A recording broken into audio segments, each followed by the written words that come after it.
Chaque année, l'Église Notre Mère offre un temps précieux aux chrétiens de prendre conscience plus ou moins de leur fragilité et de se rapprocher encore plus de Dieu. C'est le carême. Quel est le sens liturgique du carême? Nous en parlons, chers fidèles téléspectateurs de la SMA Togo TV, dans votre numéro Chemin de la foi vivante. Je suis sur ce plateau avec le père Jean-Claude Do. Il est curé de Bastia Sud en Corse. Il est de passage à Lomé et nous en profitons. Mon père, et le séjour?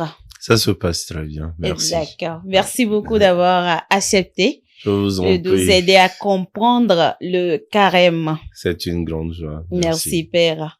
Alors, mon père, qu'est-ce que le carême? Étymologiquement, le carême est tiré d'un mot latin. On peut dire quadragesima, ou certains disent mot, mais ça dépend de ce à quoi on l'accorde. Et ici, c'est des jours. Alors, ça fait référence aux 40 jours que dure le carême. Et cela nous renvoie déjà à plusieurs signes du mot 40 années dans le désert. Jésus qui jeûne 40 jours et 40 nuits dans le désert en préparation, disons, de sa passion.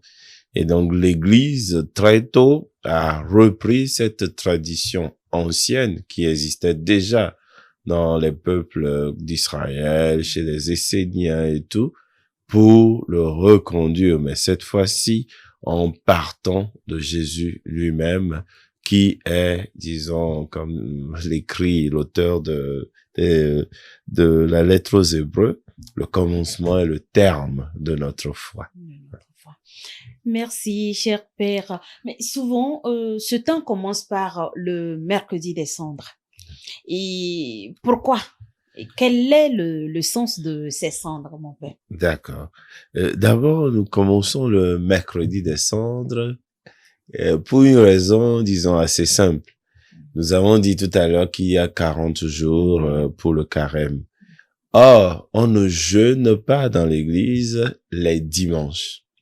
Et puisqu'on ne jeûne pas les dimanches, l'église a, disons, intelligemment ramené les 4 ou 5 dimanches que nous retrouvons, 5 dimanches que nous retrouvons dans le carême un peu avant. Donc, si on devait respecter la règle, le carême commencerait le premier dimanche du carême. Alors, si vous rajoutez tous les dimanches qui sont échelonnés sur cette période de 40 jours, on commence le mercredi. Donc, mercredi, jeudi, vendredi, samedi, et ainsi, vous rattrapez justement les dimanches qui sont les jours du Seigneur, jours de fête et où l'on ne jeûne pas. Voilà pourquoi nous commençons le carême le mercredi des cendres. D'accord. Voilà. Alors, chers fidèles téléspectateurs, vous comprenez, le mercredi de cendres a été réfléchi intelligemment pour rattraper les dimanches où nous ne jeûnons pas parce que les dimanches sont les jours du Seigneur et pas de jeûne. Mon père, ces cendres, on les obtient comment?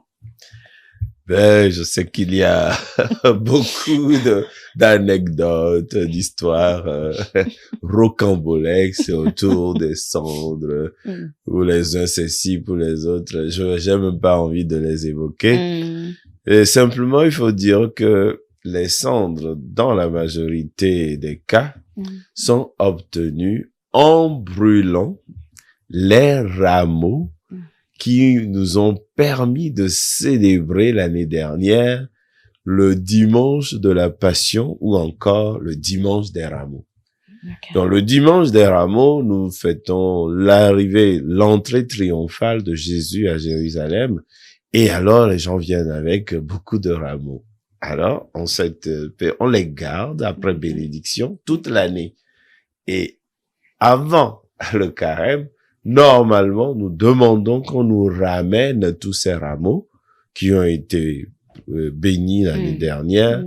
On les brûle, on les filtre et la cendre que l'on obtient c'est ce que l'on bénit le jour de la célébration des cendres, afin de marquer les fidèles qui entrent dans le jeûne par un signe de pénitence qui est justement la cendre. Voilà, et je devais poser la question, quel est le sens? Quel est le sens de Vous voyez, les cette cendres célébration? dans l'Ancien Testament d'abord, même si nous sortons dans les peuples païens, par exemple, et il y a quelque chose qu'on appelle memento mori. Memento mori, c'est un gros mot, hein, mon Oh, bon, je vais expliquer. Ça veut dire que dans la tradition, disons, latine ou romaine, ancienne, il y avait ce qu'on appelait les Césars. Donc, c'est les empereurs. Alors, dans leur char, ils se considéraient comme de grandes personnes. Alors, on les louait, on les honorait, mais dans leur char, on mettait un type vêtu de vêtements sales et qui de temps en temps aspergeait un peu de poussière ou de cendre devant l'empereur et qui lui disait « Rappelle-toi que tu n'es qu'un mortel ». Donc, c'est de là le mot memento, c'est-à-dire la mémoire, souviens-toi, rappelle-toi, remémore-toi que tu n'es qu'un mortel, mori la mort, que tu n'es qu'un mortel. C'est ce qu'on appelait le memento mori dans la tradition romaine. À part cela, déjà dans les anciens peuples, quand vous prenez le livre de Jonas, par exemple, lorsque on envoie, Jonas dit aux habitants de Ninive, si vous ne vous convertissez pas, vous risquez de périr. On nous a dit quoi? Ah, ils ont déchiré leurs vêtements, le roi a donné un édit, tout le monde s'est revêtu de sacs de jute et ils se sont couchés dans la cendre ou ils se sont aspergés de cendre pour observer une journée de jeûne et de prière. On le retrouve aussi chez déjà Moïse avec l'eau des ablutions ou l'eau de purification, on utilisait déjà la cendre. Donc la cendre représente l'humus, représente l'abaissement. On le revoit chez David, on le revoit chez Salomon, on le revoit chez les grands prophètes chaque fois que il s'agissait de s'abaisser, de s'humilier. Parce que le mot humilité, humilier, vient du mot terre, poussière, humus, c'est ça en français. Donc, quand on parle d'humilité, on parle de se faire petit comme la terre, la poussière, la cendre. Donc, la cendre représente tous ces signes-là. Donc, quand nous voulons rentrer dans le jeûne, nous rentrons dans le jeûne avec un signe d'humilité, un signe de pénitence. La cendre aussi, c'est ce qui a brûlé, qui est consumé. Et ici, c'est Dieu qui vient consumer en nous le mal et qui nous purifie. Donc, les cendres, ce n'est pas les cendres ni des morts, ni de quoi que ce soit. C'est les cendres des rameaux que nous avons utilisés l'année dernière, ou du moins de quelques arbustes brûlés. Et que l'on bénit pour marquer l'entrée dans la pénitence et rappeler même déjà la première phrase dans la Genèse, tu es poussière et tu retourneras en poussière. On le voit chez Job aussi. Donc, dans toute la Bible, vous allez voir que il y a ce symbole qui revient et permanemment. Les cendres pour marquer l'entrée dans la pénitence. Et dans la Bible, les cendres sont vraiment évoquées. Alors, ils ont tout leur sens. Et mon père, mais il arrive des fois que le mercredi des cendres, les gens viennent avec des bouts de papier, tu vois, pour demander les cendres, pour retourner à la maison avec. Mais je ne sais pas qu'est-ce que les pères ont remarqué, mais à un moment donné, on a aussi interdit ça. C'est quoi derrière? Le mystère, c'est quoi? Non, ben, il n'y a pas de mystère à mon humble avis, mais c'est qu'il y a plutôt un peu de syncrétisme et quelques petits mélanges qui ne permettent pas de comprendre le sens véritable de ce que nous faisons. Avant, on donnait facilement les cendres pour aller marquer les malades et ceux qui n'ont pas pu venir. Mais si les gens croient que les cendres sont magiques et que en les emmenant à la maison, au lieu d'en faire l'usage qui était prévu de marquer les gens pour entrer dans le carême, ça devient comme un talisman, ça devient comme quelque chose qu'on asperge pour dire je chasse les esprits mauvais, je me protège et tout. Là, nous ne sommes plus dans la logique de la foi chrétienne, qui est une logique de pénitence, d'entrer dans le carême. Nous sommes purement et simplement dans la superstition.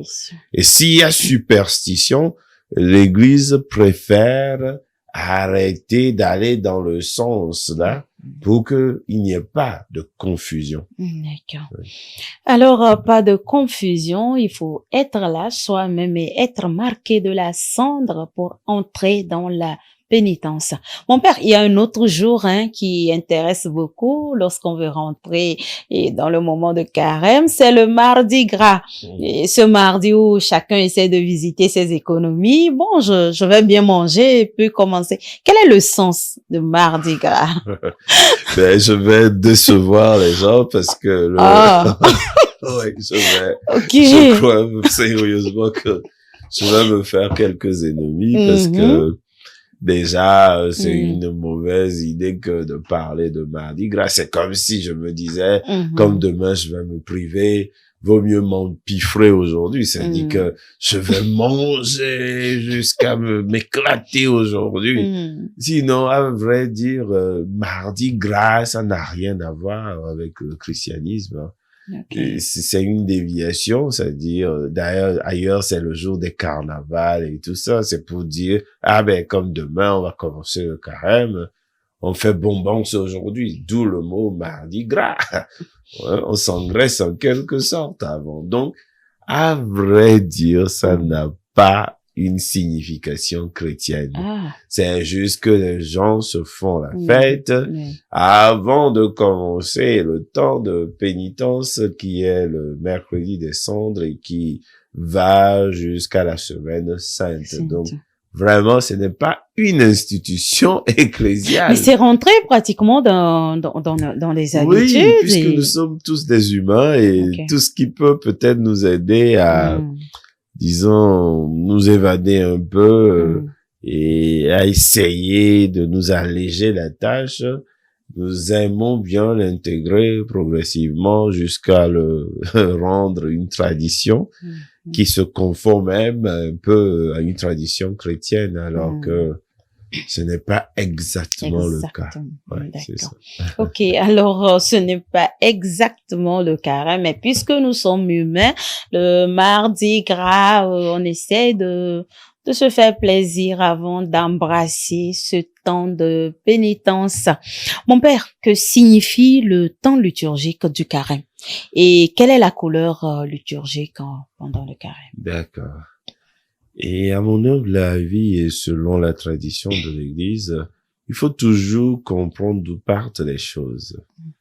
Et le temps, la couleur que nous utilisons pendant le carême, c'est le mauve ou si vous voulez la couleur violette. Et le violet, justement, c'est le signe de la pénitence. On l'utilise aussi parfois pour le deuil parce que lorsque nous célébrons les obsèques, nous utilisons aussi le violet.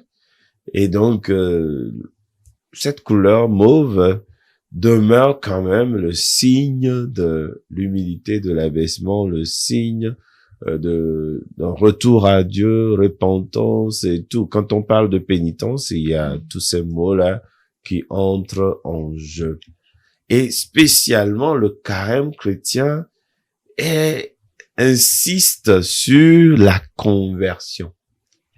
Il s'agit de retourner à Dieu. D'ailleurs, les textes qui sont lus le signifient bien. Et Isaïe nous dit déchirez vos cœurs et non vos vêtements, parce que dans la tradition de nos frères juifs anciens, lorsqu'ils voulaient manifester soit un agacement, ils disent que s'il y a un blasphème ou ils veulent montrer leur repentance, ils déchiraient leurs vêtements. Et Isaïe dit non, déchirez plutôt vos cœurs et pas vos vêtements. Donc ça dit convertissez-vous, changez vos cœurs. D'ailleurs le chant le dit, changez vos cœurs, croyez à la bonne nouvelle. Et donc c'est ce temps de conversion, de transformation profonde du cœur afin de revenir à Dieu. Et d'ailleurs on voit aussi bien le fils prodige. Ah, j'ai péché contre le ciel et contre toi. Je retourne voir mon père et je lui dirai, Père, j'ai péché contre toi. Donc, le temps de carême aussi, c'est ça. Quand on parle de conversion, c'est un retournement. On parle de métanoïa. Il faut un changement radical de direction. Ceux qui se sont éloignés de Dieu doivent profiter de ce temps-là pour revenir au Seigneur, revenir à Dieu, changer certaines choses dans leur vie, essayer de s'améliorer, de se rapprocher davantage de Dieu et du prochain. Et nous pouvons dire que liturgiquement, le carême, j'ai dit que ça précède Pâques. Avant, on ne faisait pas le carême avant Pâques. C'est bon, ce n'était pas conçu de cette manière. Il faut savoir que le centre de toutes les célébrations liturgiques chrétiennes, c'est la Pâque. La Pâque, c'est la résurrection de Jésus-Christ. C'est le fondement de toute la foi chrétienne, comme dirait Saint Paul. Si le Christ n'est pas ressuscité, vaine est notre foi, vaine aussi notre prédication. Car, en vérité, s'il n'y a pas eu de résurrection de Jésus, il n'y aura jamais eu de christianisme. Aucune personne n'aurait osé dire que Jésus est vivant et personne n'aurait donné sa vie. Il faut voir tous les martyrs de l'Église. Personne n'aurait versé son sang pour une idée, pour une doctrine ou pour je ne sais quoi d'autre. Mais là, les chrétiens qui sont morts, c'est parce que ils ont fait une rencontre. Et donc, la Pâque est centrale. Mais pour préparer la Pâque, alors, les chrétiens progressivement se sont inspirés de Jésus lui-même et ont mis en place les 40 jours de jeûne avant la Pâque, en préparation de la Pâque. Donc, le carême, c'est aussi le temps de préparation de la Pâque.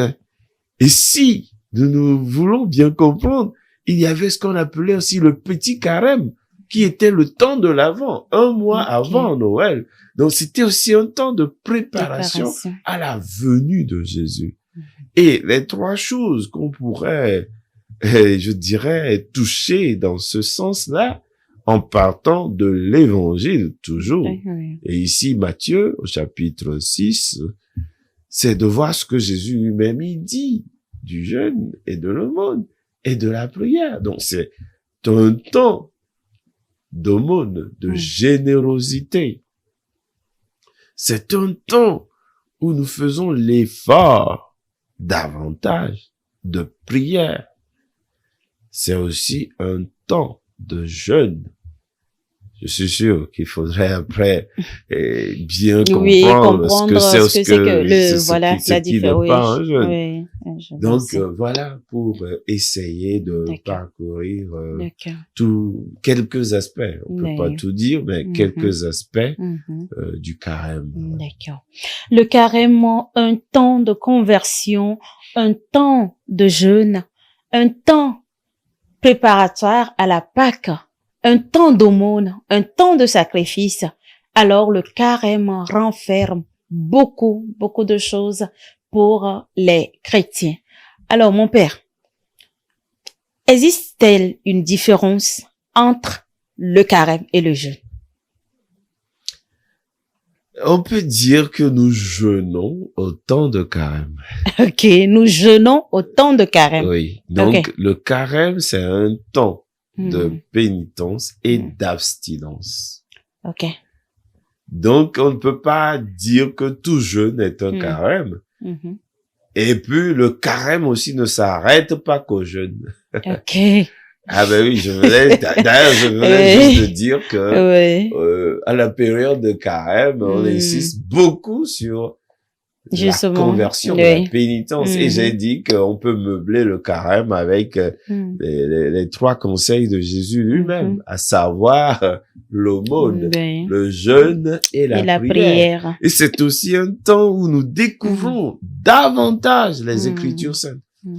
Ouais, donc, nous ne pouvons pas réduire le carême au jeûne, comme nous ne pouvons pas dire que tous les jeûnes sont un carême. C'est pas vrai. C'est pas exact. D'accord. Alors, nous jeûnons au temps de carême et tous les jeûnes ne sont pas carême. Mon père, depuis quand l'Église observe-t-elle ce temps? J'avais dit avant, il y avait pas de carême. Oui, parce que on peut pas fixer une date précise, mais très vite, disons dans le premier siècle déjà, et les chrétiens ont senti la nécessité, d'ailleurs dans l'Évangile, et on a demandé à Jésus, mais pourquoi les disciples de Jean le Baptiste jeûnent-ils? Alors que toi, tes disciples, ils mangent, ils se réjouissent. Et Jésus leur demande, mais et les amis de l'époux pourront-ils jeûner lorsque l'époux sera avec eux? Viendra le moment où l'époux leur sera retiré, alors ils pourront jeûner. Donc, si nous prenons déjà cette phrase biblique, ça dit dans l'Évangile, on peut dire que très tôt, dans les premiers siècles déjà, les chrétiens ont commencé la tradition du jeûne. Maintenant, le carême, comme une institution, a mûri. Et à partir de tout ce que j'ai déjà expliqué dans la tradition biblique, ça dit chez les anciens juifs, Moïse, les autres, les prophètes, et les patriarches, Job et les autres, les Esséniens qui étaient aussi un groupe, on le retrouve aussi chez ceux que nous appelons les pharisiens, je jeûne 2 fois, je donne la dîme et tout ça. On voit toutes ces évocations. Donc, dans le christianisme, on a très tôt prolongé cela. Donc, je pourrais pas vous donner une date en disant, c'est le 14 février. L'an zéro. Donc, ce n'est pas dans ce sens-là. Parce que dans l'église, il y a des pratiques qui se précisent. Et progressivement s'institutionnalisent. Donc, c'est d'abord la foi, le sens de la foi. Les gens commencent par vivre la chose, le sentir, et progressivement, on finit par l'institutionnaliser et le généraliser. D'accord. Alors, merci Père pour toutes ces explications. Et quel sens le carême a-t-il pour nous chrétiens?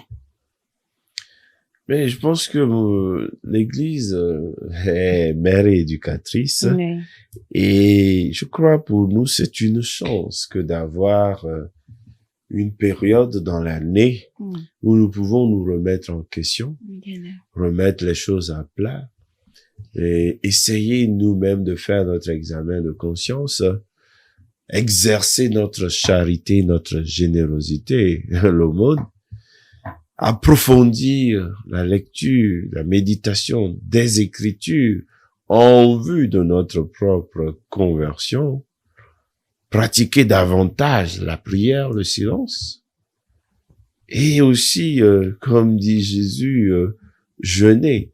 Le jeûne, c'est un bel exercice qui permet justement d'alléger son corps afin que l'esprit puisse s'élever vers Dieu. Les gens allaient beaucoup dans le désert, dans la tradition chrétienne primitive, pour rencontrer Dieu, parce que le désert, c'est un lieu de dépouillement.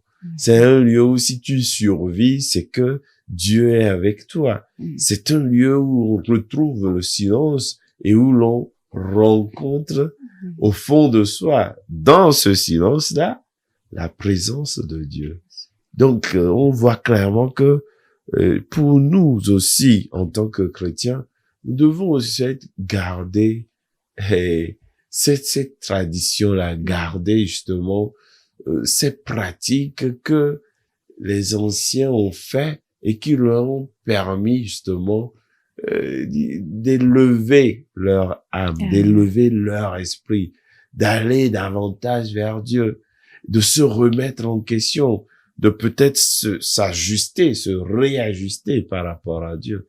Parce que nous sommes tous des êtres fragiles. En tout cas, je suis sûr, moi, je suis un pauvre pécheur. Ah oui, mais justement, nous tous. Nous avons la chance, chaque année, un peu comme de remettre les choses à plat. Hein, de nous convertir, de changer quelque chose dans notre vie, de revenir à Dieu de tout notre cœur, de nous offrir le pardon, d'offrir le pardon à nos frères et sœurs, d'accueillir le pardon de Dieu. Donc moi je trouve que le carême est une chance pour nous, pour notre conversion, pour notre propre salut. Merci. Le carême est une chance pour nous. Le carême nous permet de nous remettre en cause afin d'élever nos âmes vers Dieu. Mon père, comment faire le carême? Est-ce simplement une privation de nourriture ou comment? Ouais, une simple privation de nourriture reviendrait à comme je l'ai dit, réduire le carême à un jeûne sans aucun amour. Comme dirait dans l'autre Isaïe, vos carêmes se passent en coups de poing sauvages. Est-ce là le jeûne qui me plaît? Non. Plutôt, si tu dénoues les liens de servitude, hein, si tu libères ton frère enchaîné, si tu donnes à manger à celui qui a faim, si tu prends soin de l'orphelin, de la veuve, voilà le carême qui me plaît. Déchirez vos cœurs et non vos vêtements. Voilà. Donc, on voit clairement que les gens peuvent se tromper. On peut reprendre Jésus aussi qui nous dit deux modèles de gens qui croyaient, disons, en tout cas, s'approcher de Dieu. L'autre qui cite ses œuvres. Et je jeûne 10 fois ou 2 fois par semaine, et moi, je donne la dîme, et l'autre qui dit, Seigneur, prends pitié du pécheur que je suis. Et Jésus nous dit que c'est l'autre qui est justifié. Donc, limiter le carême à, disons, une privation de nourriture, vous m'excusez, c'est trop peu, quoi, c'est mesquin, parce que je peux me priver de nourriture et être méchant en même temps. Je peux me priver de nourriture et refuser de me convertir. Je peux me priver de nourriture et dire que je fais la ligne. Donc, ce n'est pas un carême, ça. Bon, donc, ouais, ça dit, les gens peuvent dire, ouais, je fais un carême pour me soigner. Je jeûne, par exemple, pour me soigner. Ça, ce n'est pas un carême. Et c'est parce que vous avez déjà une utilité. Ce n'est pas vraiment pour Dieu, pour votre conversion, ni pour la générosité. Si je fais le carême et que ce que je devais manger, je dis, je me prive de nourriture, je prends l'argent, je mets ça de côté pour aller faire la fête plus tard. Ça, j'avoue que c'est loin d'être un carême. Donc, ouais, il y a tout ça. Alors, que peut-on faire quand on parle de carême? Le temps de carême, justement, oui, on peut se priver de nourriture, mais pas que. On peut aussi, justement, en ce temps-là, voir tout ce qui est dans nos habitudes ne correspondent pas à ce que Dieu veut pour nous. Alors, supposons que je sois un gros fumeur, un gros buveur. J'insulte. Quand je disais que le temps de carême, c'est un temps de conversion, je peux justement me dire, je me donne comme objectif ce carême-ci, d'apprendre à m'abstenir de cigarettes, de boissons. Ça veut pas dire que dès que je commence le carême, je jette toutes mes cigarettes et je dis que moi je fume plus. Bon, ça dépend. Mais déjà, si je fume un paquet par jour et que ce carême 2024, je dis, je vais faire un effort pour limiter ma consommation de tabac ou d'alcool, je peux commencer petitement. le premier jour, 5 bâtons ou 2 bâtons de moins, 5 de moins. Si à la fin du carême, j'arrive à ne fumer que 3 cigarettes par jour, c'est sûr que je gagne énormément. Dieu va apprécier mon effort. Et en même temps aussi, Dieu, ça dit, moi, je sauve aussi ma santé et ma vie. En plus, je fais des économies que je pourrais donner. C'est ce qu'on appelle l'effort de carême. Ça dit, il faut pas dire, moi, je me prive de chocolat et c'est fini, quoi. J'ai fait mon carême. Franchement, il y a mieux que ça. Donc, justement, il faut faire attention pour ne pas toujours être trop dans le don. D'ailleurs, Jésus lui-même, je reviens toujours dessus parce que c'est lui notre centre. Et il n'a pas limité, disons, le carême, à mon humble avis. Il n'avait pas le mot carême, hein, mais il n'a pas limité ce temps rien qu'à l'absence de nourriture. Donc, j'ai parlé d'abstinence, j'ai parlé d'aumône, de générosité, de réconciliation, de pardon. C'est les temps où l'on retourne vers les autres. C'est les temps où l'on accueille Dieu davantage dans sa vie. Donc, il y a beaucoup de choses que nous pourrions faire pendant un carême. Boissons, cigarettes, nourriture, abstinence, mauvaise fréquentation. Il y a tellement de choses que chacun peut examiner dans sa propre vie et essayer de transformer. Si jamais chaque année, nous nous donnons des objectifs de carême, si chacun pouvait le faire, vous allez voir que nous allons grandir spirituellement. Le temps de carême aussi est un temps où l'on grandit spirituellement. Et c'est important. Le carême ne se limite pas à la privation de la nourriture simplement, mais s'accompagne de beaucoup d'efforts afin de grandir spirituellement. Cher Père, quelle attitude faut-il avoir pendant le carême? Parce que dans l'Écriture sainte, dans Matthieu précisément, et l'Écriture nous dit pendant le carême, faut pas avoir l'air triste et faire comme des hypocrites. Quelle attitude faut-il avoir? Oui, pour Dieu, en tout cas, ce que nous dit Jésus, il dit quand vous priez, ne le faites pas devant les hommes. Et entrez dans le secret et priez. Votre Père qui est dans le secret qui voit et il vous le rendra. De même, quand vous faites le mot, ne faites pas claironner devant vous. Ouais, voilà, venez-moi les caméras. Moi, j'ai acheté un sac de riz pour les orphelins. Et puis, on le fait en grande pompe. Jésus dit, vous avez déjà vos récompenses. Et de même, quand on jeûne, Jésus nous dit, parfumez-vous la tête, justement, parce que le carême ne doit pas être un temps d'exhibition où je dis, attention, moi je jeûne, ne me gênez pas, les enfants, taisez-vous ici, car moi je jeûne. Mais franchement, si tu jeûnes, ça ne se publie pas, quoi. Ça peut être discret, on peut même faire des gestes. C'est-à-dire, j'abandonne un morceau de viande pour l'autre. J'évite de prendre une quantité de jus pour que les autres en profitent. Et j'offre mon repas discrètement à quelqu'un sans même le lui dire. Moi seul, c'est dans mon cœur avec mon Dieu que je suis en carême et que je suis en train de jeûner. Mais si nous passons notre temps à avoir des mines patibulaires pour que tout le monde remarque que moi je jeûne, moi je ne fais pas ci, non. On peut même faire un acte de charité, partager un verre d'eau avec quelqu'un alors qu'on est en train de jeûner, ça ne détruit pas le carême. Et vous voyez, par exemple, ceux qui sont malades, il faut pas qu'ils jouent à ce jeu de dire que, je prends pas mes médocs ou mes médicaments, ou je les prends, mais à jeun parce que je suis en carême. Voilà. Jésus ne vous a jamais demandé ça. Alors, il faut respecter, justement, le corps, il faut respecter les produits qu'on vous a donnés. Et si vous n'êtes pas en capacité, respectez les prescriptions qu'on vous a faites. Un diabétique, personne ne lui demande de se priver de nourriture et de faire une crise, quoi. Alors, on ne vous a pas demandé ça. Il y a plein d'autres choses que vous pouvez changer dans vos vies pour participer au carême.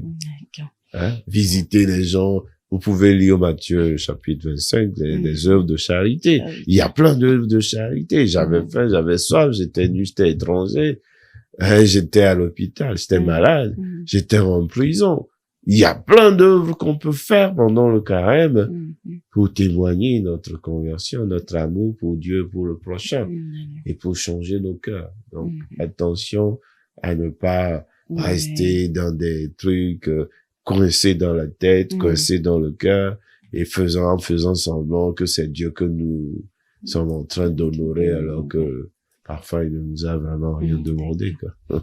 Mon père, là, vous venez aussi de répondre en partie à une question qui me tient à cœur. Est-ce que tout le monde peut jeûner ou est-ce que tout le monde est obligé de faire le carême? Faire le carême, oui. Maintenant, jeûner, il y a jeûner et jeûner. Je viens de dire qu'on peut aussi jeûner de cigarettes, de boissons, de tout. Il y a plein de choses dont on peut jeûner. On peut jeûner aussi de paroles. Si vous êtes un expert en commérage, c'est un bon moment d'apprendre à tenir sa langue. Oui, on peut jeûner dans tous les états. Mais jeûner de quoi, justement?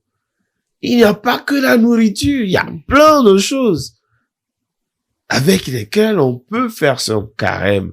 Voilà pourquoi il faut avoir l'esprit vraiment très ouvert, large, et comprendre le sens de ce que l'on fait. Il s'agit pas de se priver de nourriture et d'être grincheux toute la journée, d'insulter tout le monde. Si c'est ça, et pardonnez-moi d'être un peu vulgaire, mangez votre plat et foutez-nous la paix. On peut parfois aussi, on dit, on peut prendre le repas, le diviser et prendre un quart de quart, je sais pas. Est-ce que c'est ça là? Oui, c'est de réduire les quantités. Je dis qu'on peut le faire discrètement. Avant, peut-être, je mangeais 2 bols de riz en carême. Je peux manger un bol ou un demi-bol. Déjà, Dieu voit l'effort que je fais. Ce n'est pas pour nous montrer aux gens, c'est pas pour nous afficher. Donc oui, il s'agit de sacrifier quelque chose de nous. Un peu comme cette femme qu'on nous a donné un exemple. C'est-à-dire Jésus la donne en exemple. Cette veuve qui donne 2 piécettes, Jésus dit qu'elle a donné sa vie. Parce que si je ne donne que ce qui est le superflu, je dis que je ne mange pas le matin jusqu'à 18 heures. Et puis quand il est 18 heures, waouh, c'est le festin de Balthazar. Je commence par les jus, j'en prends un seau, je verse sur les fruits, je dévore un panier. Ensuite, c'est tous les repas que j'ai sautés du matin au soir, je les ramène et je les double. Non mais franchement, ça c'est pas un carême, ça. Vous allez vous étouffer. Vous allez vous tuer à la fin du carême. Mais il faut vraiment que vous sentiez dans votre chair que vous avez abandonné quelque chose. Vous avez offert quelque chose de votre vie à Dieu pour votre conversion et pour votre salut. D'accord. Le carême, sacrifier quelque chose de soi et l'offrir à Dieu, à son prochain. C'est ça le sens du carême. Et mon père, pour un chrétien, que peut-il attendre ou bien à quoi peut-il s'attendre pendant, après le temps de carême? Non, mais il faut faire attention pour que nos actions, disons spirituelles, ne deviennent pas utilitaires. Normalement, quand on prie, on ne force pas Dieu. Quand on jeûne et autres, tout au plus, je peux faire un effort pour me convertir, pour être généreux, pour mieux lire l'évangile et tout. Mais c'est pas que je suis là et je me dis, comme j'ai jeûné, il faudrait que. Non, et sur le plan de la grâce, c'est Dieu qui détermine comment il nous fait avancer. Il faut aussi être à l'écoute de l'Esprit Saint pour savoir vraiment ce que Dieu veut dans nos vies et pour nous. Alors, il s'agit pas de dire, comme j'ai fait, il faut que. C'est pas comme ça que ça se passe. Mais le Seigneur peut me délivrer de quelque chose. Comme dans la Bible lui-même le dit, ce type de démon ne se chasse que par le jeûne et la prière. Mais je peux obtenir une délivrance, je peux obtenir une conversion profonde. Je peux vaincre un de mes péchés récurrents. Je peux vraiment sortir d'une situation qui n'était pas bonne pour moi. Donc, on peut pas dire que dès qu'on fait le jeûne ou le carême, j'attends ceci voilà, forcément. non, ça, je crois que Dieu est libre et que la grâce ne se force pas. c'est quelque chose que d'ailleurs, on dit que c'est une grâce. Donc, là, il dit que c'est un don gratuit de Dieu. D'accord? Voilà. Donc, il y a notre part, mais il y a la part de Dieu. Notre part, c'est que nous faisons tout pour, sur le chemin de la conversion, de la générosité, de la bonté, de la compassion. Et le reste, c'est Dieu qui sait ce qu'il nous donne pas. Faisons notre part et laissons Dieu faire ce qu'il veut et nous donner notre part. N'exigeons pas de lui, puisqu'il est souverain, il est libre. Alors que chacun fasse l'effort de sa part. Cher Père, alors, que faire? Comment s'y prendre pour un carême réussi? Des conseils pour nous? Les conseils. Souvent on dit que les conseils n'engagent que ceux qui les donnent. Donc, c'est vrai. Mais déjà, je crois qu'il serait important pour nous de redécouvrir le Christ dans nos vies, l'Esprit Saint dans nos vies, et de nous nourrir de la parole. C'est Saint Jérôme qui dit que l'ignorance des Écritures, c'est l'ignorance du Christ. Normalement, le temps de carême, on nous nourrit abondamment de la parole de Dieu. Donc, ça doit être un temps où vraiment nous grandissons dans la connaissance du Christ. Si des gens ont fait ça et qu'on se fixe un objectif de carême, parce qu'il y en a qui font toute une liste de courses et à la fin, ils n'ont rien fait. Mais commencez par un objectif de carême. Dites-vous, ce carême-ci, peut-être je veux me battre contre tel aspect de ma vie ou dans ma vie. Je vais essayer de vaincre tel défaut dans ma vie. Et j'y travaille tout le carême afin que le Seigneur m'aide à le vaincre. Donc, on peut aussi prendre un objectif de carême. Ensuite, on peut apprendre à pratiquer davantage la charité et l'aumône. Enfin, pourquoi pas la prière? Que ce temps soit un temps où j'apprenne davantage l'adoration, l'oraison par exemple, ou la méditation de la parole de Dieu. Que ce soit un temps où j'apprenne davantage le silence, par exemple. Que ce soit un temps où j'apprenne à écouter Dieu davantage. Celui qui ne fait pas silence ne peut pas écouter Dieu. Que ce soit un temps où je me dis, je serai plus fidèle à la messe, par exemple. Mais il y a beaucoup de choses que chacun, à sa manière, là où il est, pourrait mettre en œuvre pour un carême réussi. D'accord. Pour un carême réussi, chacun doit, dans son milieu, prendre un objectif, décider de faire un effort, quelle que soit la taille de ce qu'on veut faire, décider de quelque chose qui nous est cher et l'offrir à Dieu. Mon Père, nous sommes déjà à la fin de cette émission. Merci d'avoir accepté de nous accorder de votre temps, mais sûrement que vous aviez encore quelque chose pour nous avant qu'on ne se sépare. Pas grand-chose. Je nous souhaite un fructueux temps de carême. Je nous souhaite la grâce de Dieu, de grandir dans la connaissance de Jésus-Christ, dans l'amour de Jésus-Christ, et que nos vies soient remplies de sa lumière et de sa présence. Amen. Amen. Merci mon Père. Chers amis de l'émission Chemin de la foi vivante, ainsi s'achève cette émission. Que chacun de nous fasse effort afin que ce carême soit un carême réussi, que le Seigneur nous fortifie. Merci de votre fidélité. On se dit à très bientôt pour un nouveau numéro de votre émission Chemin de la foi vivante. Merci à toute l'équipe de la réalisation. Merci, chers fidèles. Alors, on se dit à très bientôt. Fructueux temps de carême, surtout. Et vous savez, la vie est très courte et belle. Rions beaucoup et prenons soin de nous.